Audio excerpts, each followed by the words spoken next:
Animals have rights, we are told. It's a belief that has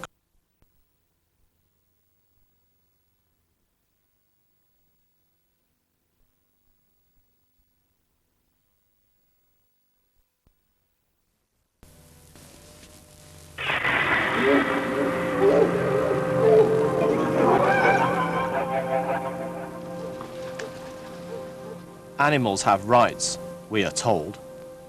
It's a belief that has crept into British life and is now accepted by most and become a religion to some.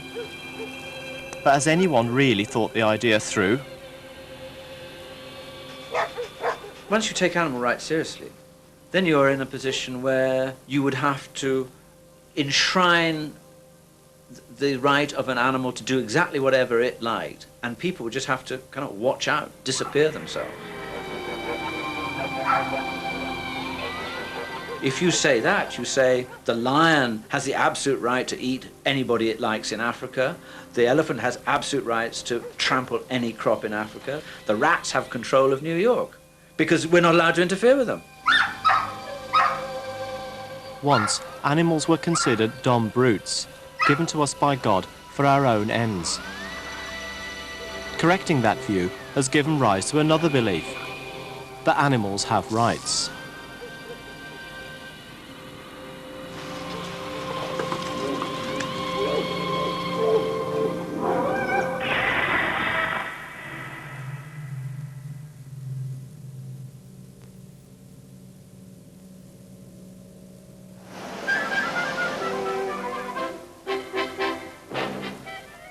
The 1950s were the start of a new popular fascination with animals. Exotic species were on the market for the first time, and the pet trade boomed. What unusual kinds of pets have you got? Unusual, we've got skinks, alligators, mongoose. People were very curious about wild animals, and they didn't understand them, but they were just fascinated. He's blue now, but if he turns round and jumps the other way, he's green. He's cut straight in half, as though he's in evening dress, cut right the way down, and his tail one side is blue and his tail the other side is green.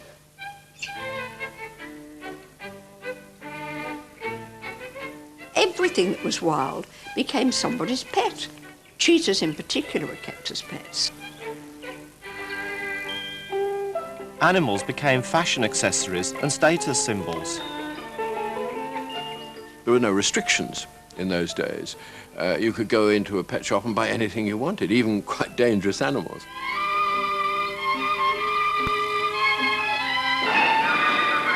People would take them home and dress them up, take them for walks. They were still looked upon as really kind of circus entertainers, these animals. They were not there as animals in their own right.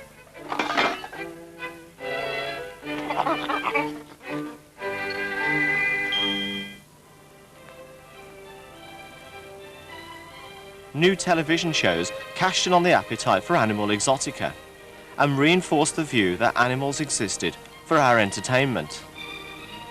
There were two programs. On ITV, there was Zoo Time, in which I stood inside the London Zoo and told people about animals. And on BBC, there was Zoo Quest, in which David Attenborough went out and brought animals back for the zoo. And there was the anteater itself, galloping across the savannas. Without thinking how we were actually going to catch it, Jack and I set off wildly in pursuit.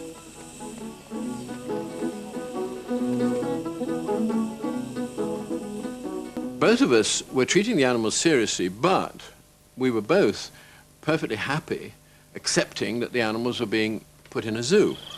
He was almost in, and down came the trap door. We had, at the end of 4 months, achieved at last the objective of our quest. On Zoo Time, Desmond Morris had a co-star, a young chimpanzee called Congo. The chimp was British TV's first animal personality. Turn round, come on, we are. See, here are the eyes in the front of the face, just like ours. And with the two of us sitting side by side, you can see, really, without my saying any more, just how closely related we are. Morris wanted to show the public that animals were not playthings and should be treated with some dignity. Are extremely intelligent. For the 1950s, this was controversial. The first row I had about Congo was that I refused to dress him up, and nobody had ever shown a naked chimp before on television. And as he was a male, very obviously a male chimp, this caused a lot of consternation, and I said, I'm sorry, if you want me to dress this chimp up, I'm leaving. I'm not going to do that. I will not put clothes on an animal, ever. To pull that fruit within reach, Congo has to shift a weight of 50 pounds, and he weighs only 27 pounds himself. Congo showed off his natural talents, while Morris interpreted the chimp's behaviour for the viewers. He's getting a bit fed up. He just can't manage it. And in sheer exasperation, he drops everything and tries to take it out on me. Congo, Desmond Morris's chimp, came to live with us for nearly a year.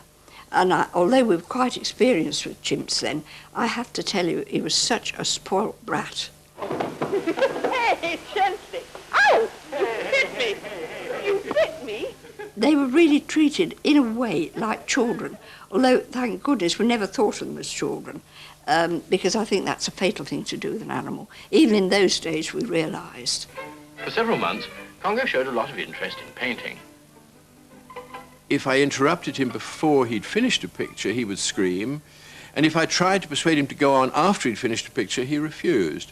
He knew when a picture was finished, he filled the space, he produced a composition, and he varied that composition. So he was demonstrating the basis of human art, but in a very tiny way.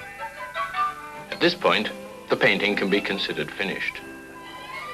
Congo's art was shown at the Festival of Britain. The chimp became a national celebrity.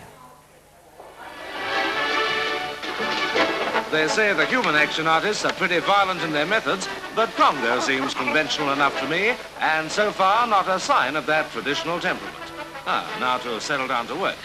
A line here, a line there, stipple technique.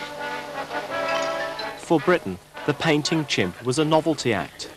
Most people laughed at Morris's suggestion that animals might share some human attributes. Would you care to tell us just why you took up painting? Scientists in the 60s recognised that chimps were easily trained and so could be useful.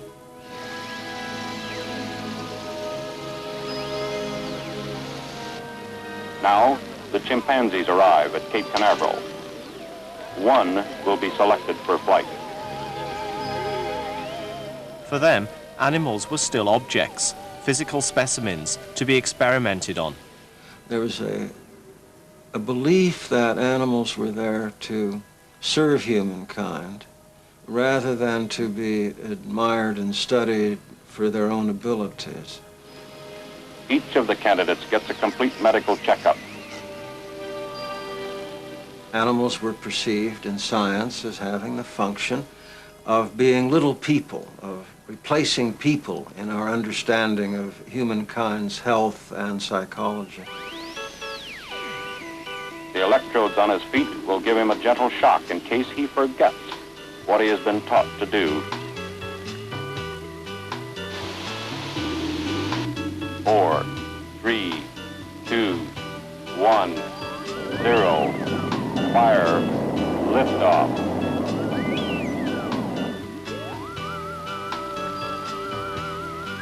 In the control center, the flight surgeon's eyes are glued to his console. Scientists used chimps as live crash test dummies. What the chimps made of the experience was never explored.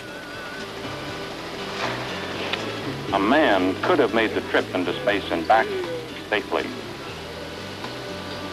And the evidence is a live, space-experienced chimpanzee.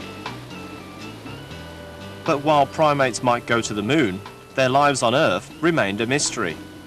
Scientific understanding of wild animals was still very limited, but that was about to change.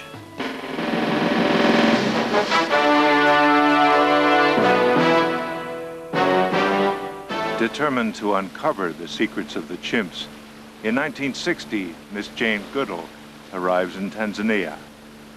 Her discoveries here will startle the scientific world and lead to the possible redefinition of the word man. When I arrived at the Gombe Stream Reserve, I felt that at long last my childhood ambition was being realized. Always I had wanted to go out into the field and study animals. I remember falling in love with Dr. Dolittle.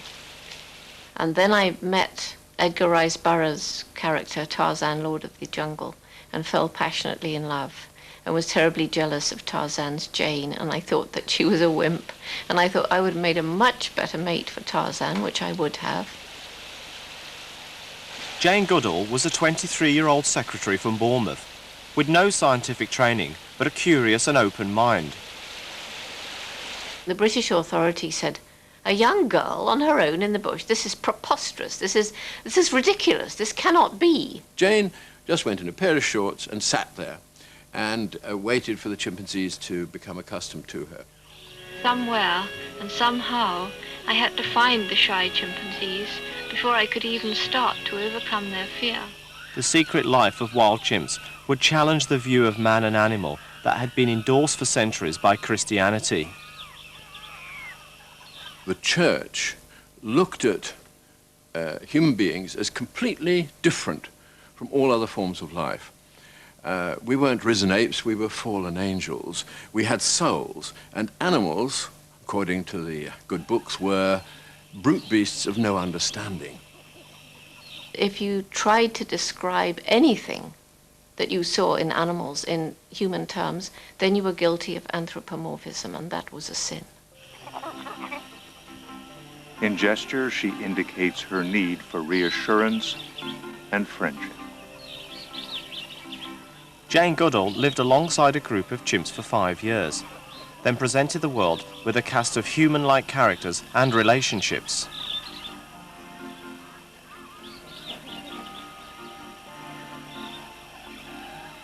Now she addresses her offer of companionship to the group at large.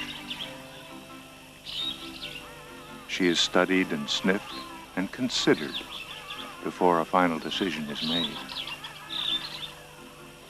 Melissa and her baby have been admitted to the group.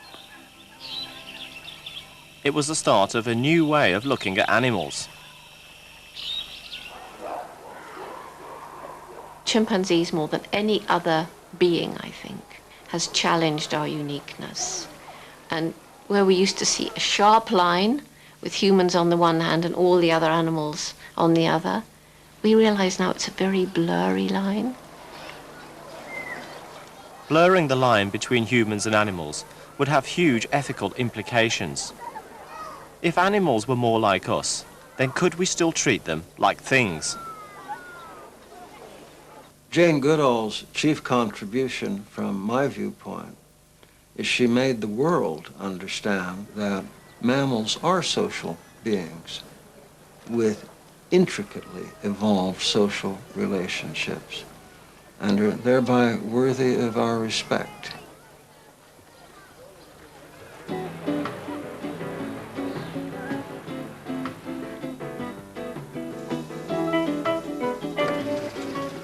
But the logic of the Goodall Revolution would take time to sink in. In Britain through the 50s and 60s, concern about our treatment of animals didn't go much further than the welfare of cats and dogs.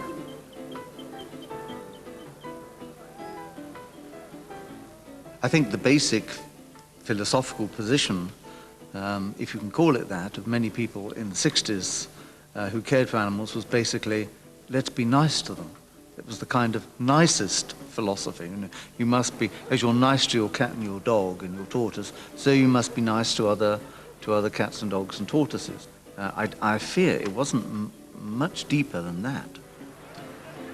One institution set the tone for the proper British treatment of animals. The leading animal society was the RSPCA. It had royal patronage, and therefore the RSPCA kind of set the seal on the movement. And it was predominantly an establishment kind of thing to do. You know, it was somehow English and establishment to be concerned about one's cats and one's dogs and other cats and dogs.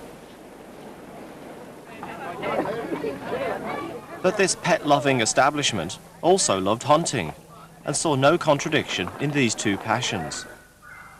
For others, This was an ethical absurdity.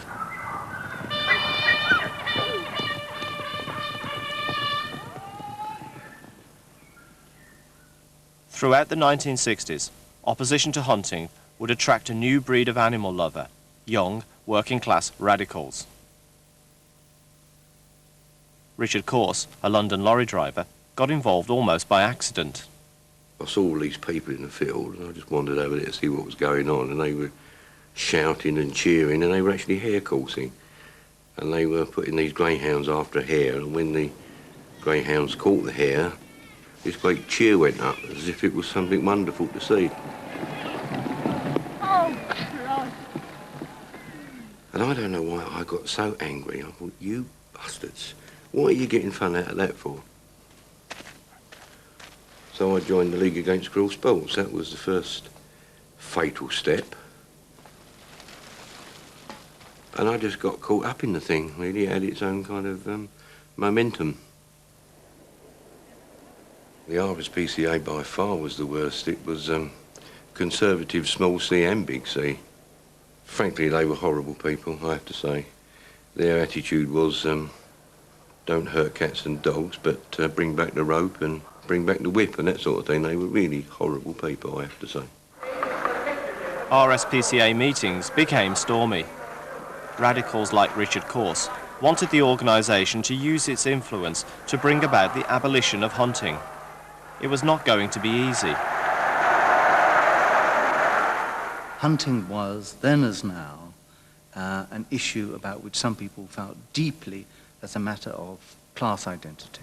They say they're trying to keep the foxes down, but we know, of course, it's sport because of the traditional pageantry that is attached to it. If you was opposed to hunting, you was really stabbing at the kind of people they were. On behalf of every shooting man in this country, and we are the largest shooting organisation coupled with practical conservation, I am going to vote against this motion. Thank you.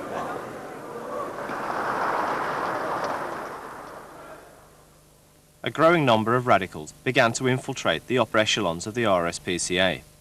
One of them was Andrew Lindsay. Because we, the new members of the council, wanted to actually, the society to formally oppose hunting. This was actually, after all, not some theoretical issue.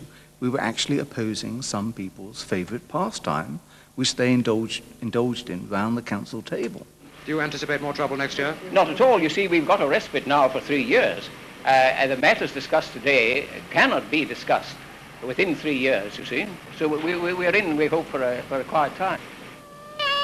But the battle was only just beginning. Animal lovers were on the march.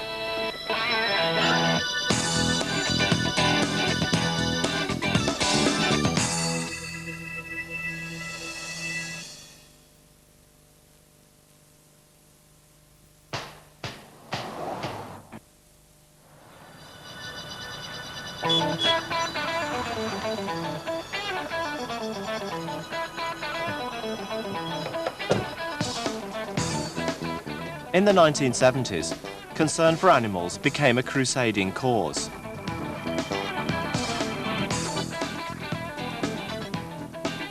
Armies of young radicals headed to the countryside to wage war on hunting. Their new tactic? Sabotage. The whole concept of sabotaging hunts came about because they were there, like Everest. They were in your face, they were meeting at places where you could reach. So that was it. It was an ideal target, really. It meant trespassing, but we looked upon that as the same way that if you saw a person beating a baby up in a field, you'd go over the fence and rescue it.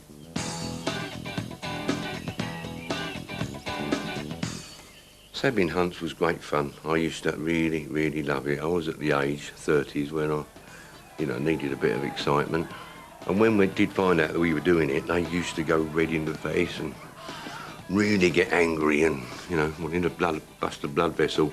And the more these toppy-nosed posh people got angry, the more funny I found it. And it was really a great day out. Hunt sabbing fitted perfectly with the ideals of Britain's aspiring revolutionaries. Dave Wetton was an early recruit.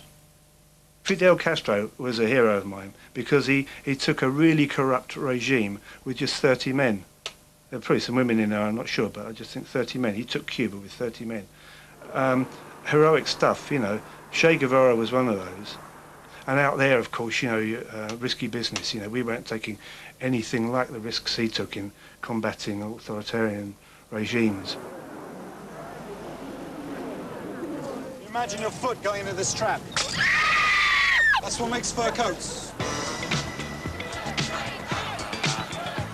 As animal activism spread, so did its concerns. The next frontier was fur. Well, I got involved with animals, I suppose, in the early 60s, shortly after I began modelling. I went to Canada to watch the skinning of the baby seals, and it's an experience that I will never forget as long as I live. And I decided that I was going to try and stop all the other models wearing fur, and that was something that we could do to stop people buying it.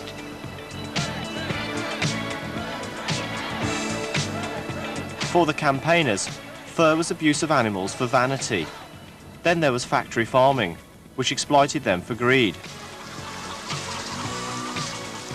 I remember very, very strongly the first battery I went into. What really upset me was the thought that this suffering, which it was undoubted suffering, was caused by people. I mean, you could go into a leper colony, I remember thinking at the time, and feel this is an act of God or whatever. But this was something actually caused and unnecessary. Animal activism had become an issue of personal morality and a lifestyle choice. Parading in evening dress, #1, Miss Margaret Backhouse. Miss Backhouse is living in London. She comes from Saltash in Cornwall. She's aged 20 and she's a life vegetarian. Does it make you physically sick? Yes, it does, as a matter of fact. Even having it in my mouth makes me feel quite ill. So the taste of meat has never passed your lips, as you might say. No. Think about that, ladies and gentlemen. Look on this fair beauty, this natural color, and never ask the question again, can you get by without meat? It doesn't exist. I became a vegetarian in the mid-60s, and that this was a great novelty. It's difficult to appreciate it now, but then all the health professionals I met were against vegetarianism. Indeed, regularly I was told that it wouldn't be long before I met my maker. But vegetarian vicars, like Andrew Lindsay, were a rarity. God said, "Be fruitful and multiply, replenish the earth and subdue it, and have dominion over every living thing that moveth on the earth." New moral arguments about animals went unheard by the clergy. For the Church of England, humans came first, animals second. Animals, this is commercial animals I'm referring to now, were given us to meet the need of a hungry world, and my own view is that anything that can be done responsibly towards fulfilling this need of the human race is God's will. The idea that God, who created millions and billions of species, actually is only concerned with one species, was the dominant Christian view. Like the Church, the RSPCA was increasingly out of touch. Elitist and on the defensive, it tried to expel radical members like Richard Course. To expel members from the council, from the society, not just the council, for promoting what they think is the right thing in animal welfare. There is no motion to expel factory farmers from the RSPCA, is there? Course and the radicals had grassroots support. In 1976, the RSPCA finally agreed to oppose fox hunting. But a new front was opening up in the war against cruelty.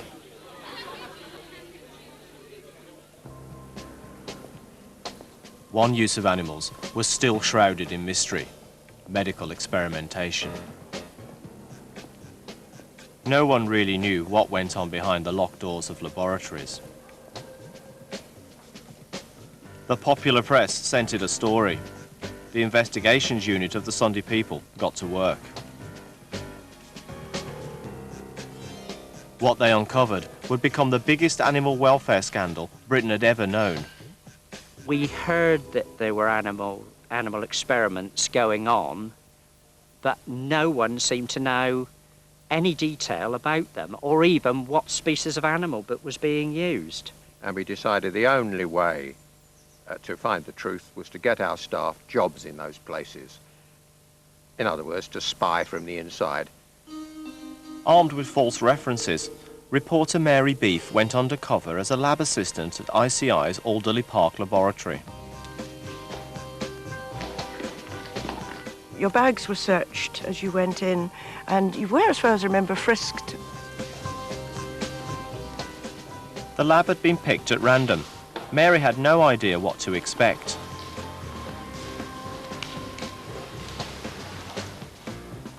I was given this overall to wear and shown where I was working, which was going to be with these beagles. We were absolutely delighted to hear on her first phone call to us that she was working in a laboratory where dogs were smoking. She said, they've got beagles smoking 30 cigarettes a day, etc., etc. ICI was conducting tests of a new, safe cigarette. One group of dogs smoked the new substance. Others smoked normal cigarettes for comparison. It was really quite extraordinary. You had to put the heads into a sort of stocks type thing and lock the headpiece down over them. They couldn't move, they were quite restrained, and then tie the harness onto them, and then watch all these flashing indicators to see how much smoke they were taking in, and if they weren't taking in enough smoke, then you would turn the valve, and they would... and they were virtually chain smoking.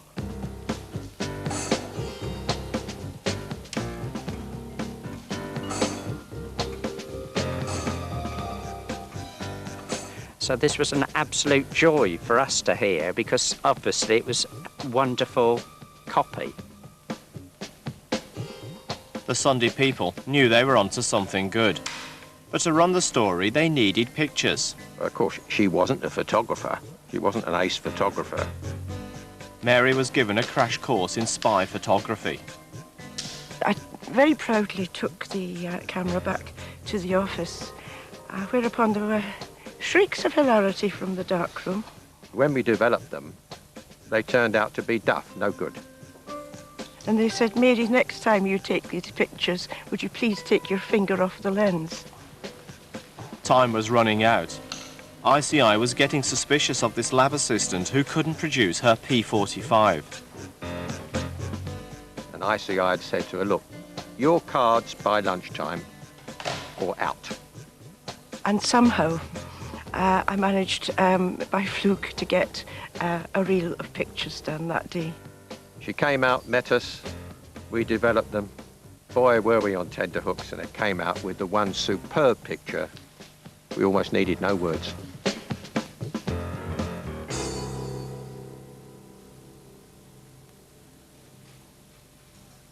But no one on the paper was prepared for the public's response. Well, the first reaction I got was quite an extraordinary one. A big disc jockey of those days was Tony Blackburn. I think he still appears, doesn't he? Hello. Welcome once again to the fun-filled, frivolous, frolicking world of fun. He broke into his radio programme and said, have you seen the picture of the smoking beagles? I'm practically crying over it. We've got to do something about this. That was unprecedented. I'd never known a reaction like that. Smoking beagle mania hit Britain. Boycotts were called and pickets formed at the lab gates.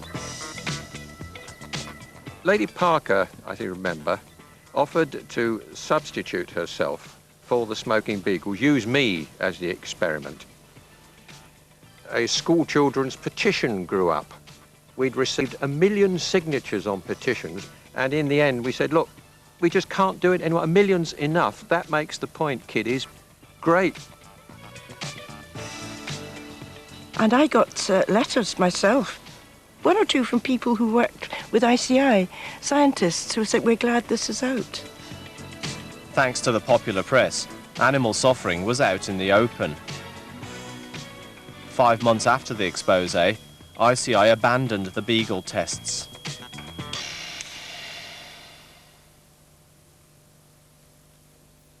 Mary Beef won the Campaigning Journalist of the Year award and moved on to the next story. One of my next investigations was working as an assistant nurse in mental hospitals. Some of the things that I saw there were every bit as distressing.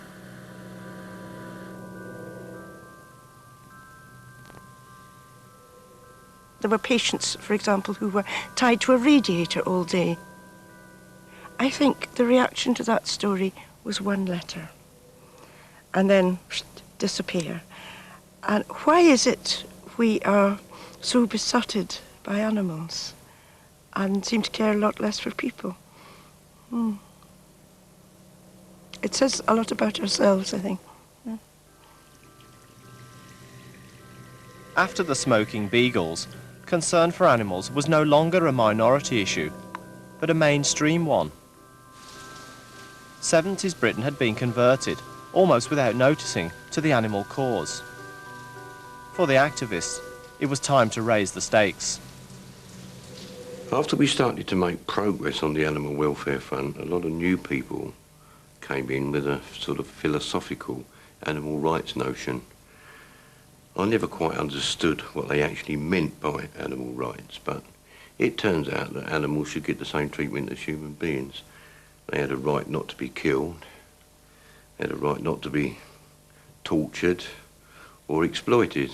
Many of whom have already reached the Lincoln Memorial, the terminal point of their formal... Inspired by the great political struggles of the 70s, animal campaigners did a little ideological borrowing. Feminism, Vietnam, black civil rights. For the intellectuals of the movement, there was plenty to choose from. Like Archimedes, I was sitting in the bath, and I was thinking, how can I convince other people that this is a genuine moral issue?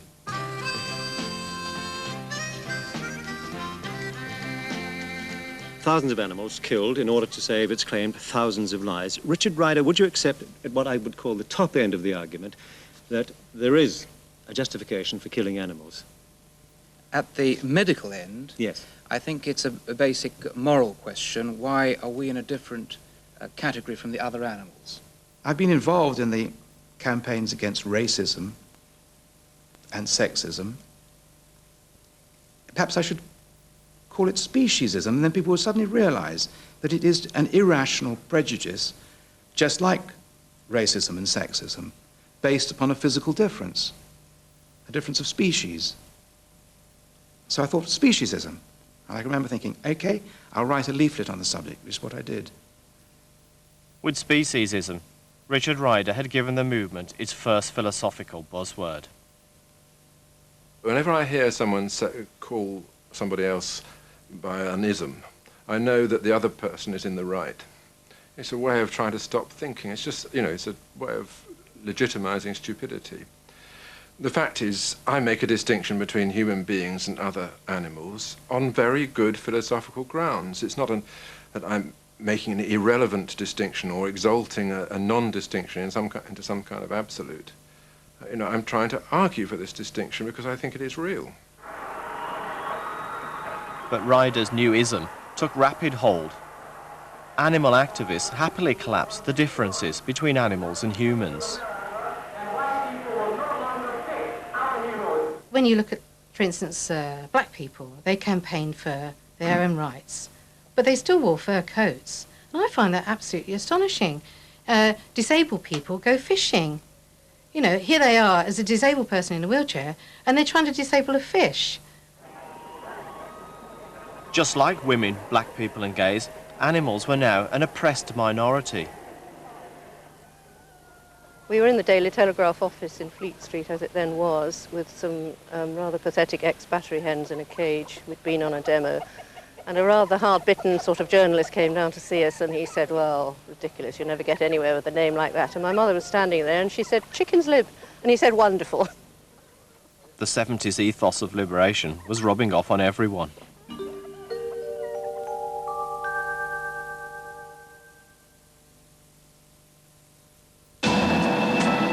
spending too much on your gas, electricity and telephone? Find out now. Call 0500 24 0500.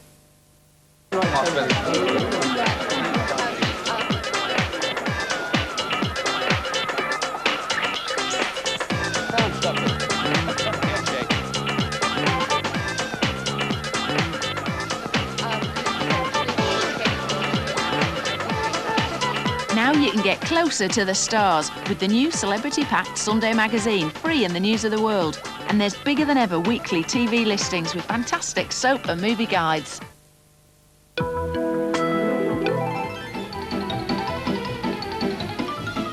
How easy is it to switch to PowerGen for your gas, electricity or telephone?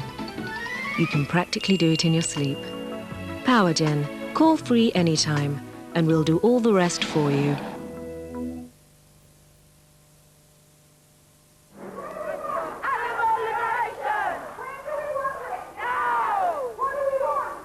In the mid-1970s, the animal rights movement was growing in support and conviction. The new big idea that humans and animals should be considered moral equals was crystallized in one text. Animal liberation became the movement's Bible. What I wanted to do in animal liberation was to say that the way we think about animals is wrong because we simply don't care about their pain or suffering or distress as much as we care about the pain or distress or suffering of human beings, even when they're similar amounts of suffering. And that is a discrimination against other sentient beings on the basis of their species. Animal rights believers now had a guru and a complete ideology. This book is about the tyranny of human over non-human animals. This tyranny has caused, and today is still causing, an amount of pain and suffering that can only be compared with that which resulted from the centuries of tyranny by white humans over black humans. I do not ask you to believe my opening paragraph now. All I ask is that you reserve your judgment until you have read this book.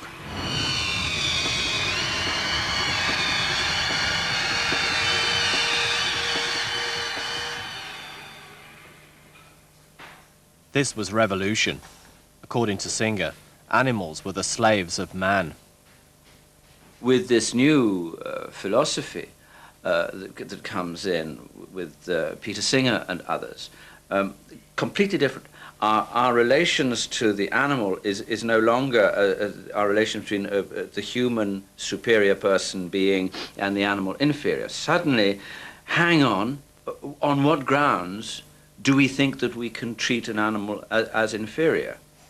Because suddenly you are saying that when you abuse an animal, you might just as well be abusing a person. One use of animals dominated the new ethical debate: medical experimentation. Take, for instance, the comparison between experimenting on a mentally retarded human being whose mental level could not rise above that of, say, a dog or a rabbit or whatever.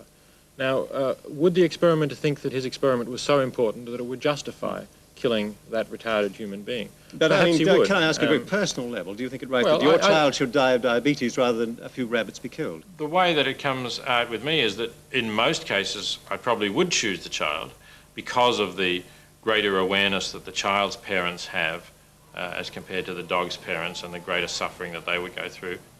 But it wouldn't be totally automatic. And if, for example, the child were an orphan, and if the child had suffered some brain damage so that the child would never develop beyond the mental level of a dog, then I wouldn't see any reason for sacrificing the dog rather than the child. Singer argued that the suffering of a human and an animal should be given equal consideration. But as his ideas caught on, some believers took animal liberation to its absolutist extreme. No animal should ever be harmed for the benefit of a human being. It was against their rights. Rights aren't something that you discover like you discover a chair in a darkened room and fall over it. Pre-existing, whether or not you know it's there, it is there. I think rights are what people accord one another or things. This is one of the difficulties of attributing rights to animals, is therefore you would have to attribute to them duties too. You would have to say of the fox, for instance, that it had no respect for the rights of the chicken, and therefore was a constant and permanent wrongdoer, in which case we would be obliged to lock him up if we really are to think of him in this way. But of course that would be a cruel and stupid thing to do, because the fox himself has no understanding of this. Of course, many people find the notion of rights in relation to animals difficult. But you see, that's the whole point of it. What rights language did was to focus the sense that it wasn't just about feeling, but that we had an objective obligation to animals. An obligation that was very similar to, analogous to, the obligation we have to other human beings. So in other words, the language of rights became the language of strong as opposed to weak moral obligation. I like to say that animal rightists are animal welfareists who mean it. But for Richard Course, the rights idea led to some absurd moral judgments. One of the great gurus at the time, whom I knew very well, came out with the most amazing comment. My wife had just been diagnosed as having terminal cancer, and she was only 42. And I said, it does make you think about experiments on animals, doesn't it? And he turned around and said, well, in front of her, he said, I don't see why a dog should die to save a human being. And from that moment to this, I couldn't bear to look at this man without total contempt. And frankly, it was the end of the line for me. I did not want to mix with people of that kind of attitude, because I regard it as a form of fascism. We have a very large hit list. It's getting bigger all the time. Every vivisector on that list is a target, a possible target. During the early hours of last Thursday, they vandalised the North London home of Professor Lindsay Simon, one of the country's leading neurosurgeons. With belief in the absolute right of animals not to be harmed by humans came something new: intimidation and violence. I think there was almost an exhilaration. This was a different sort of campaign taking off. It's a funny sort of thing. It's almost like, wow, this is fantastic, and oh my God, this is really, is this right? Up until now, little has been known about the way in which the Animal Liberation Front is organised and how it recruits its members. But for the first time last week, we were allowed to film a regular meeting of an ALF cell.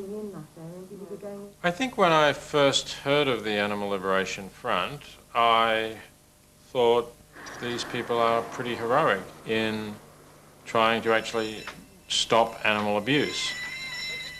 By the late 70s, Singer's philosophy of animal liberation was being taken literally. Animals were being freed from human bondage. To many on the radical wing, the new militants were heroes. There was certainly a glamour about the ALF. It was the balaclavas, the masks. It was more like being a 20th century highwayman, really. Yeah. Guns blasting in the mask and, you know, in the dead of night kind of thing. Well, it was the fact that you knew that no one else was going to get that beagle out of the laboratory. Just an ALF activist came out with a beagle or a mouse. It didn't matter. That was, you know, that was wonderful. It was lovely. There are so many animals who have no one to speak for them. They can't, like ordinary prisoners, get letters out or have protesters outside or whatever. They only rely on people like us. It's no good talking to politicians. It takes years and years and years. And at the end of the day, more dramatic action has to be taken. 3 million Mars bars are eaten every day in this country, and they are the company's most... In 1984, the ALF announced to the media it had injected thousands of Mars bars with rat poison. ...restricted the scale of the operation to retrieve them. Explain to this family here on the front page of the Daily Express. These are the Fippens with their daughter in Dorset. They are terrified this morning. They've bought 3 Mars bars, 2 have been eaten. They had your mark on them, and they're desperately worried that their children might be poisoned. I mean, you explain, you justify your position to them. I would say this. First of all, if a family got hold of any of those Mars bars, I'd say that's the fault of the authorities for not moving quickly enough. Hang on a minute.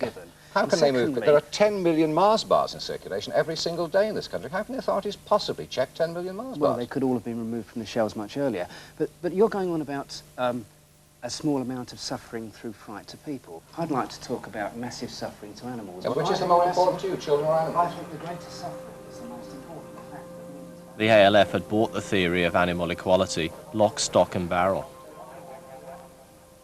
Of course, I was concerned that people may have taken my writings about what's wrong with the way we treat animals and then gone about trying to stop this in a way that I personally would not countenance. I tried to make it clear that I did not want my ideas to be taken as supporting anything that had the potential to harm either humans or animals.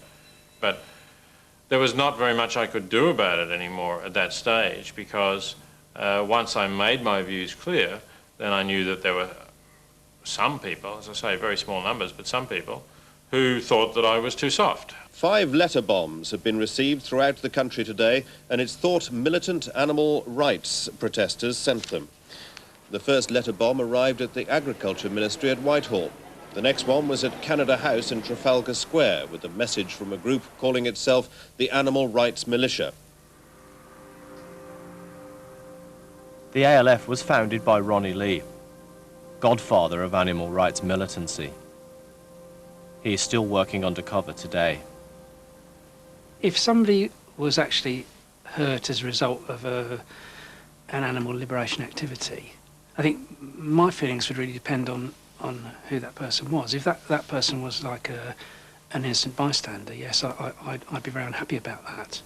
But if it was an animal abuser, I can't say that I'd be sorry at all. And that person, as far as I'm concerned, would in a sense be getting what they deserved. Under Ronnie Lee, the militants developed their own manifesto and became increasingly hardline.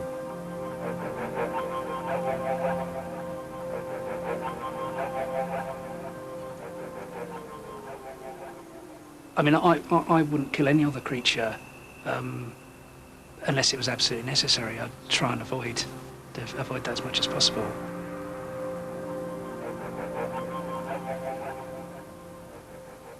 The human species has really behaved like a Nazi species.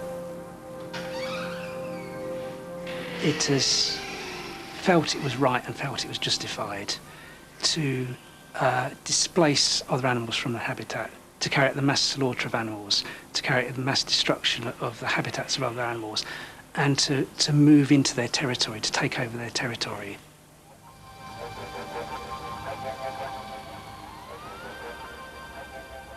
Yes, I do think the world would be a better place if there were fewer human beings, and I think it would be a better place for human beings as well as for animals.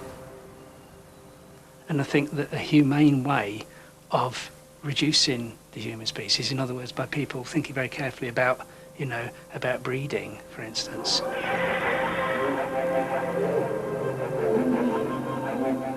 Reduction of the human population, an absolute freedom for animals. The movement has come a long way.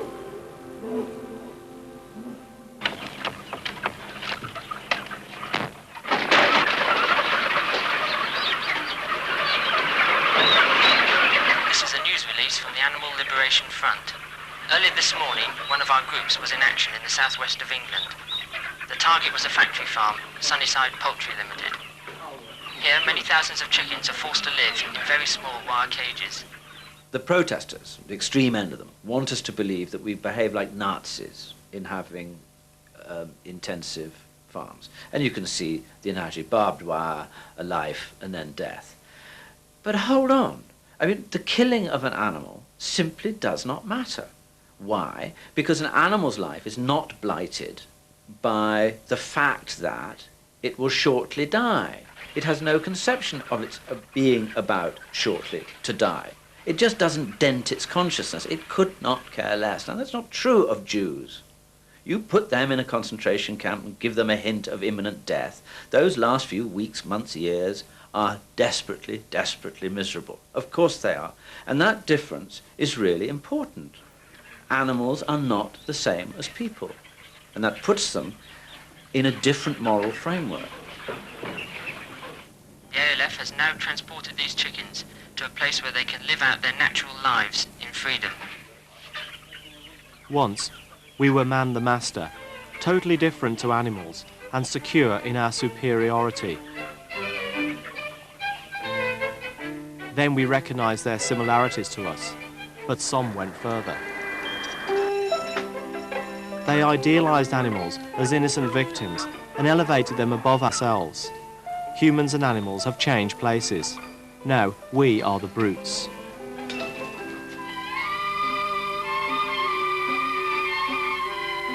Confusion about our relationship with animals will pervade the next 2 decades in the continuing rise of animal rights.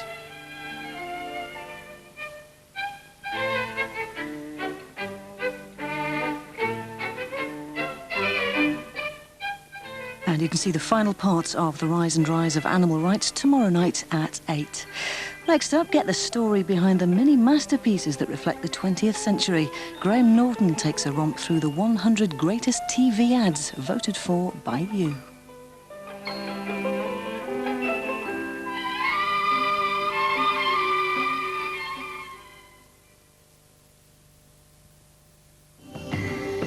Deepest Brunei. Across the country, for concludes its investigation of one of the great ethical debates of modern times.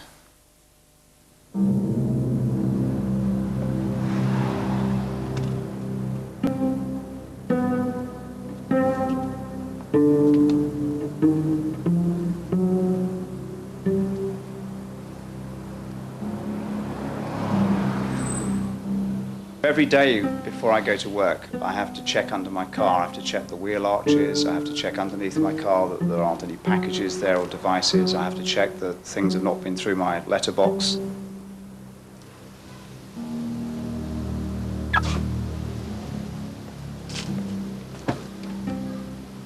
I never use the same route to go to and from work every day, and I try whereas possible not to have any routine at all, because that is the advice I've been given to make sure that I'm not followed and that people don't discover where I live. My mail is x-rayed for me to make sure that there is nothing being sent in the post that will damage the people around me or myself. I support, basically I think it's a very, very worthwhile effort to find new medicines and understand disease, and yet it's me that has to live under police protection. And the people who are threatening me with this are able to walk the streets, and what's worrying even more is that people give them money to carry on doing what they're doing in the name of animal welfare.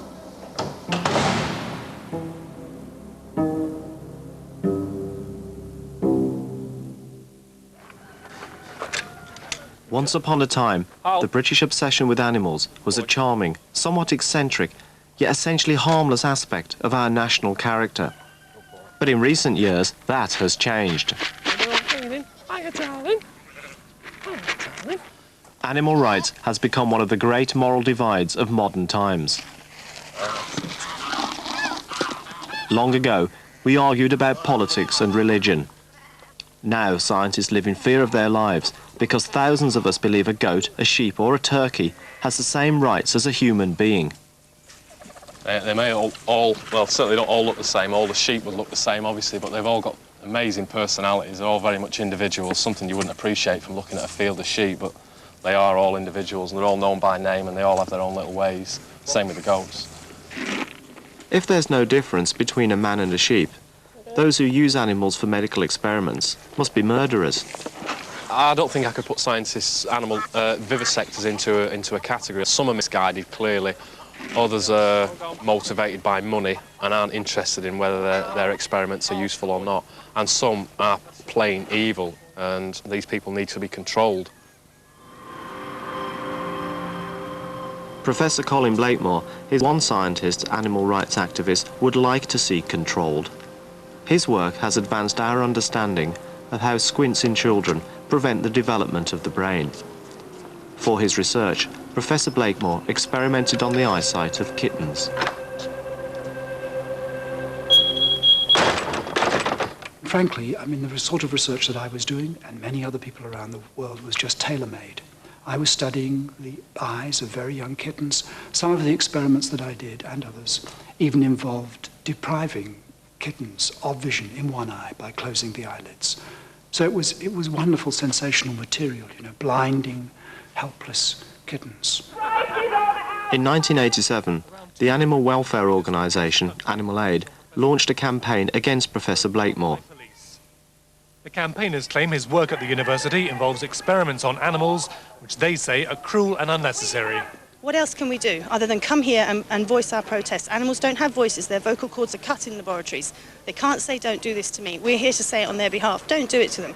And suddenly I was hit by criticism of a type that no academic could possibly be prepared for.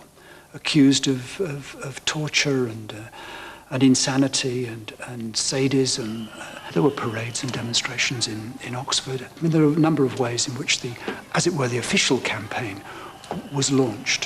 For 3 hours, there were more verbal exchanges than violence.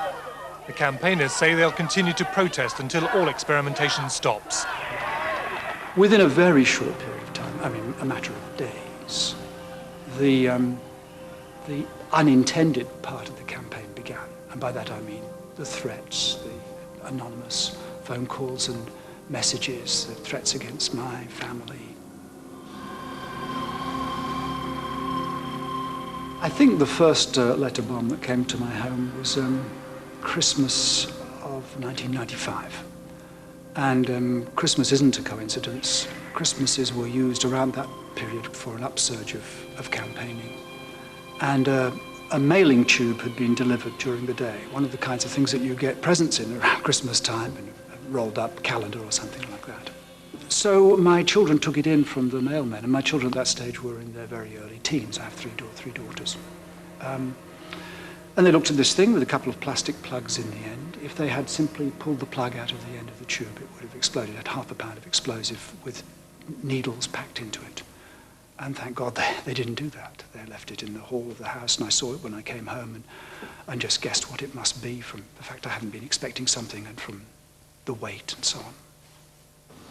Good evening. After today's letter bomb explosion at number 10 Downing Street, Mrs. Thatcher has kept her cool in the face of what she called a most distressing incident.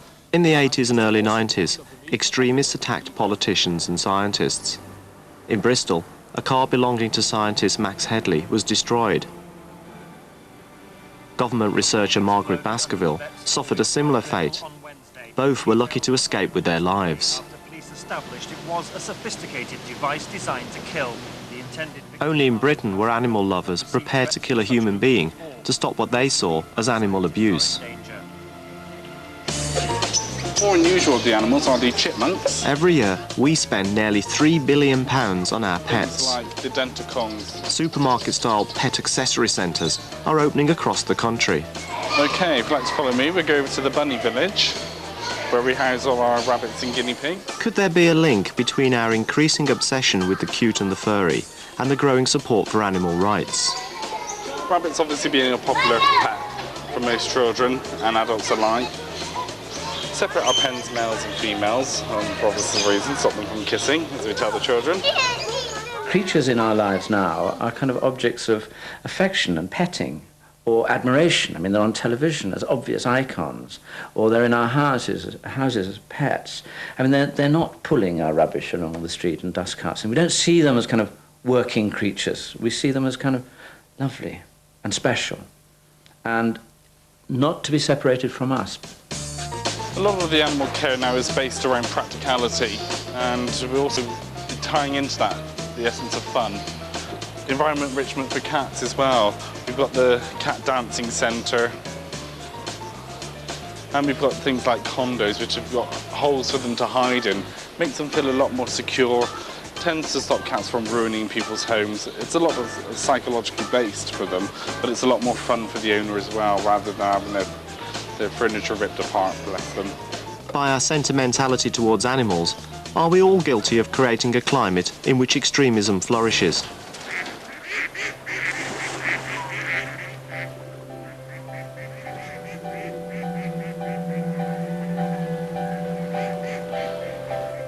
Come on then, talk to me. Deep in the Sussex countryside, the sitcom writer Carla Lane runs a sanctuary where sick animals can recuperate from illness and injury. Are you all right, darling? You're obviously not all right, are you? Okay. They all know that this is the place if you're sick. Just walk in. And then we check everything. It's really nice. You'd be surprised what chickens know. You know, you don't have to tell them too much. The hospital room is in there. In 1995, Carla Lane and many animal lovers were becoming concerned about the export of live calves for the continental veal market. The hardline animal rights activists were still a tiny minority with little influence. But this campaign would transform